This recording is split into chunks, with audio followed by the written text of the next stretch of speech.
Amados en Cristo, el apóstol Juan dice en el primer capítulo de su evangelio, el verbo se hizo carne y habitó entre nosotros y vimos su gloria, gloria como del unigénito del Padre, lleno de gracia y verdad. La principal preocupación de Juan en todo su evangelio es mostrar la gloria de Jesucristo. En toda la Biblia, la gloria de Dios es la manifestación visible de su presencia que expresa su dignidad, belleza, poder, gracia y verdad únicos. Según el teólogo Herman Bavinck, gloria es la palabra especial de las Escrituras para referirse a la belleza de Dios. Esta gloria que sobre todo conlleva la perfección y santidad de Dios, hace que solo Él sea digno de la adoración reverente de toda la creación. Por lo tanto, en los capítulos 18 y 19 del Evangelio de Juan, que narran la detención, juicio, crucifixión, muerte y sepultura de Cristo, la gloria de Jesús se revela únicamente a quienes que tienen fe, a fin de que puedan creer o creer más profundamente. Permítanme reflexionar brevemente sobre tres formas en las que vemos manifestada la gloria de Dios en Cristo en estos dos capítulos. En primer lugar, contemplamos la gloria de Cristo como siervo sufriente y como hijo obediente de Dios, como siervo sufriente y como hijo obediente de Dios. En este punto, volvamos brevemente al momento del arresto de nuestro Señor en el huerto, donde leemos en los versículos 4 a 6. Jesús, sabiendo todo lo que le iba a sobrevenir, salió y les dijo, ¿a quién buscan? A Jesús el Nazareno, le respondieron.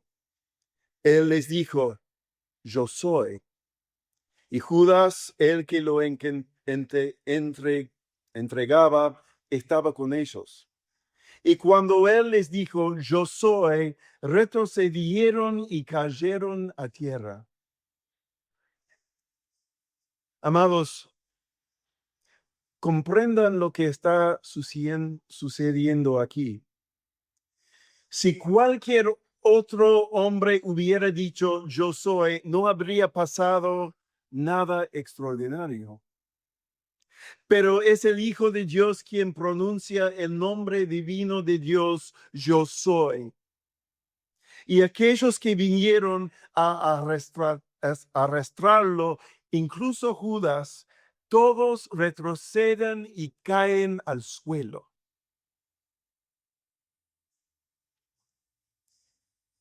Y yo diría que no podían hacer otra cosa, porque la voz del verbo de Dios que dio origen a todas las cosas estaba ahí hablando. Por lo tanto, debemos ver, amados, debemos ver todo lo que sucede a Jesús como un acto voluntario de sufrimiento y obediencia a la voluntad de Dios.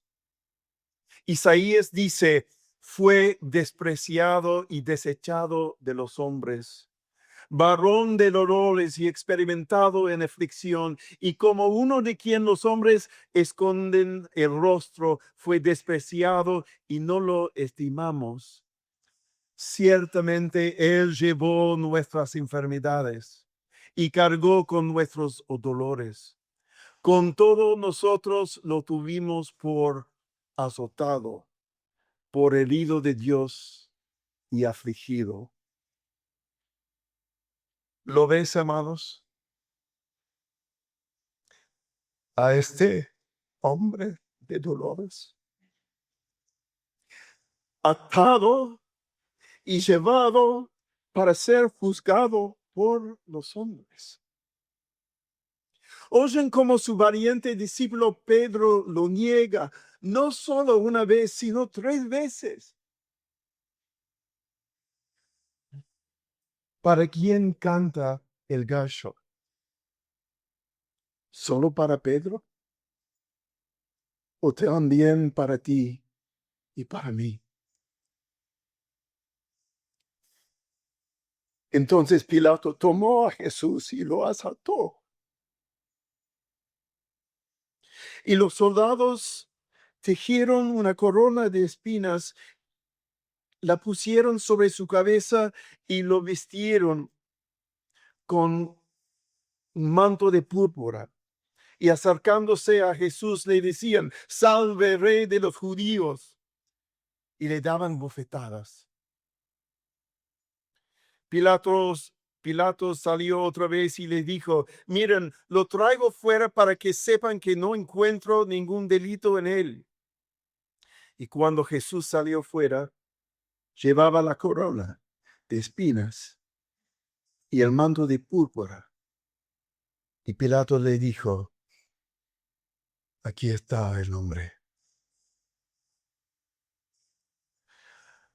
Amados, cuando ves a Jesús aquí, ¿a quién contemplas?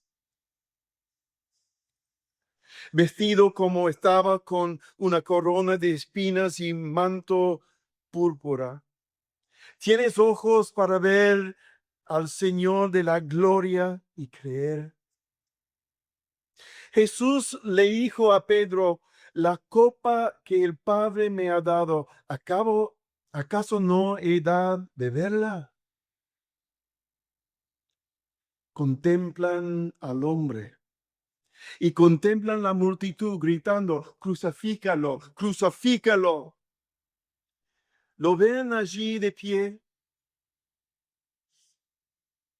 En medio de todo esto, con la copa del Padre en sus manos, bebiendo sin vacilar toda la enemistad de la humanidad contra su Creador.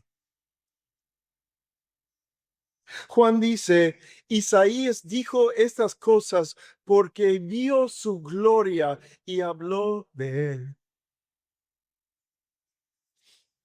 Amados, ven su gloria sufriendo a manos de los pecadores, bebiendo obedientemente la copa del Padre. En el segundo lugar, contemplamos la gloria de Cristo como el Cordero de Dios que quita el pecado del mundo. En el capítulo 1 de este evangelio, escuchamos a Juan el Bautista declarando cuando vio a Jesús por primera vez: ahí está el Cordero de Dios que quita el pecado del mundo. Juan 1:29. Amados, todas las muertes de los corderos que vemos en el Antiguo Testamento tienen su cumplimiento en este solemne día, el día de la preparación para la Pascua, cuando los corderos fueron sacrificados para la celebración de la fiesta. Para la primera Pascua, el Señor ordenó a los israelitas sacrificar un cordero y marcar los marcos de sus puertas con su sangre.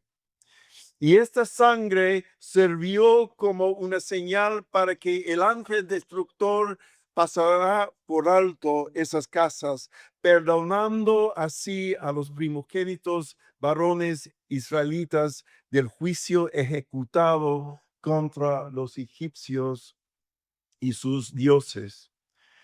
Pero aquí vemos la gloria de Dios porque Dios proveerá para sí el cordero para el holocausto, como Abraham dijo a Isaac, su hijo prometido, a quien Dios había ordenado que fuera ofrecido en sacrificio por manos de su propio padre. Tomaron pues a Jesús y él salió cargando su cruz al sitio llamado el lugar de calavera, que en hebreo se dice Gólgota, donde lo crucificaron. Allí, en Gólgota, Dios el Padre ofrece su unigénito Hijo como un cordero, pero un cordero sin mancha, sin ningún defecto, santo e inmaculado, para ser el único sacrificio aceptable a su justicia para quitar los pecados del mundo, los pecados nuestros, los pecados míos y tuyos. Queridos hermanos, la palabra de Dios es absolutamente clara en tres aspectos. En primer lugar, que sin el derramamiento de sangre no hay perdón de pecados. Dice en Levítico 17, porque la vida de la carne está en la sangre, y yo se la he dado a ustedes sobre el altar para hacer expiación por sus almas. Porque es la sangre, por razón de la vida, la que hace expiación. En segundo lugar, que la paga del pecado es la muerte, y que está decretado que los hombres mueran una sola vez, y después de eso, el juicio.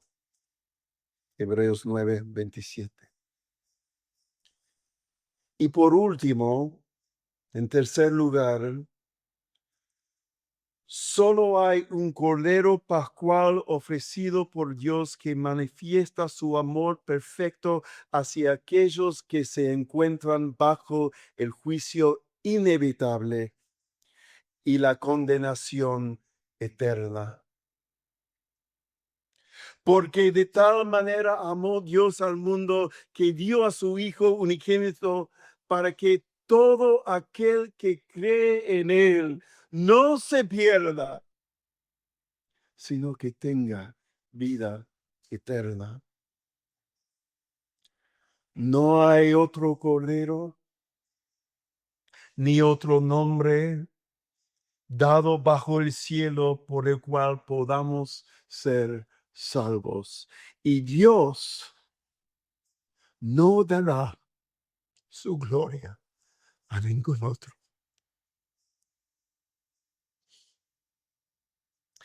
En el tercer lugar, contemplamos la gloria de Cristo como el segundo Adán que viene a traernos la vida eterna que el primer Adán perdió. Querida congregación, no es un detalle menor que el capítulo 18 comience y el capítulo 19 termine en un jardín. En el primer jardín, el Hijo de Dios es entregado a manos de los pecadores. Y en el segundo, su cuerpo sin vida es depositado en un sepulcro. Pero estos dos jardines tienen el propósito de remitirnos al primer jardín registrado en las Escrituras, el jardín de Edén.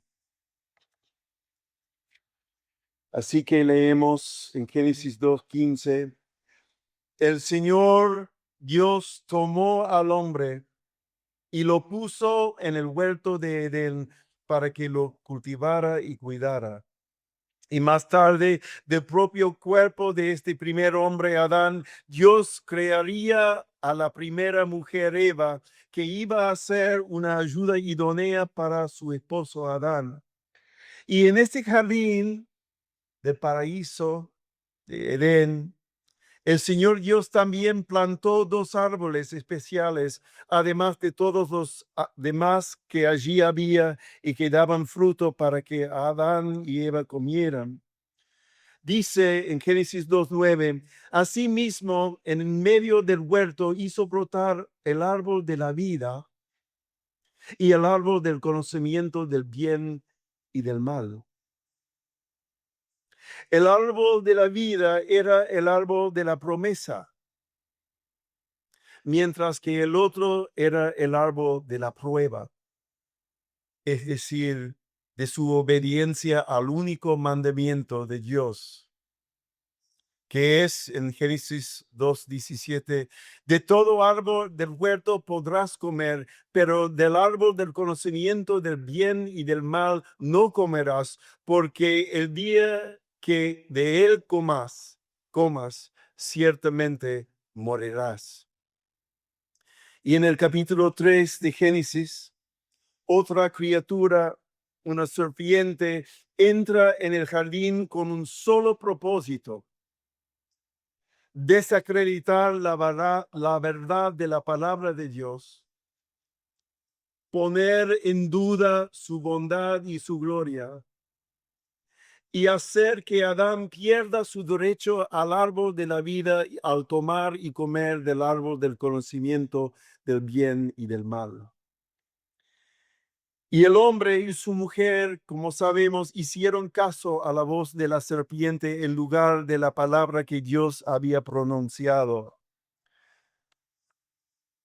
Por lo tanto, tal como el pecado entró en el mundo por medio de un hombre y por medio del pecado la muerte, así también la muerte se extendió a todos los hombres, porque todos pecaron en Adán.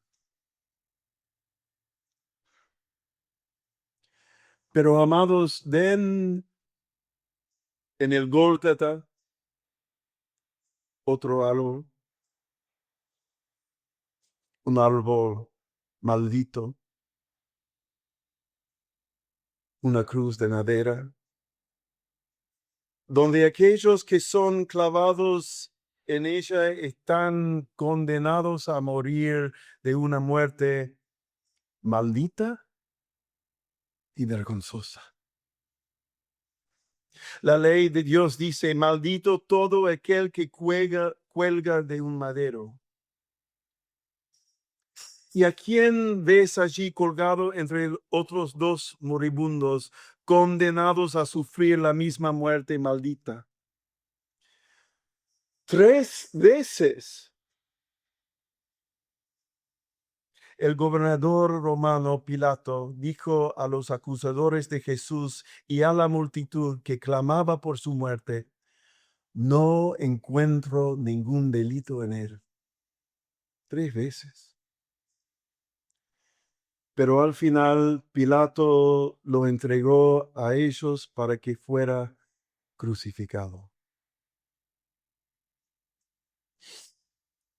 Amados, todo el peso de la gloria de Dios se revela allí en esa cruz maldita, donde el Hijo unigénito de Dios vino a morir como el segundo Adán.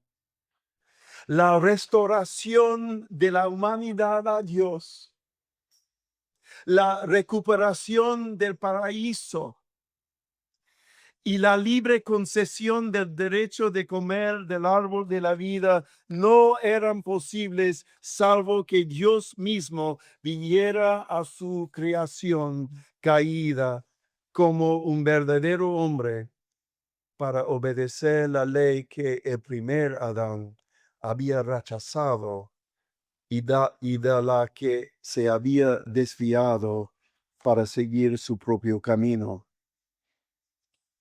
Todos nosotros nos descarriamos como ovejas. nos apartamos cada cual por su camino.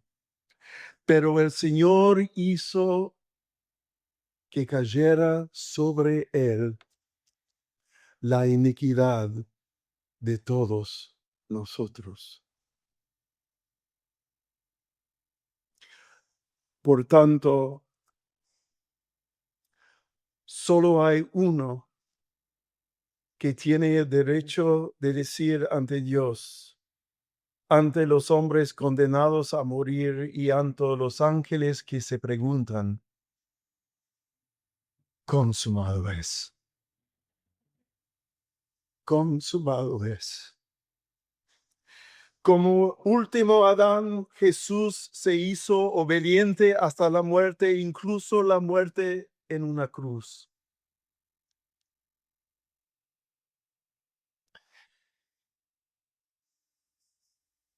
Y en el lugar donde fue crucificado había un huerto. Y en el huerto un sepulcro nuevo, en el cual todavía no habían sepultado a nadie. Y allí, en aquel jardín, donde José de Arimatea y Nicodemo depositaron el cuerpo de Jesús, les esperaba una gloria aún mayor. ¿Dónde está, oh muerte, su victoria? ¿Dónde, oh sepulcro, tu aguijón? Toda la gloria y honra sea a Cristo Jesús, el Hijo de Dios, el segundo Adán, el Cordero de Dios, que quita el pecado del mundo, aún lo nuestro. Amén. Oremos. Padre, a medida que crecemos en todos los aspectos en Cristo nuestro Señor, concédenos postrarnos ante ti y ante Él en adoración humilde, manteniendo siempre ante nuestro corazón y nuestra mente la gloria de su persona y de su obra. Te bendecimos porque Él vino al mundo como el siervo sufriente de Dios, como tu Hijo amado y obediente, como el Cordero sacrificial que quita nuestro pecado y como el segundo Adán que ha venido a restaurar a todos los que creen en Él al paraíso y a la gloria. Padre, ayúdanos cada día a glorificarlo en nuestras vidas y en la iglesia. Amén.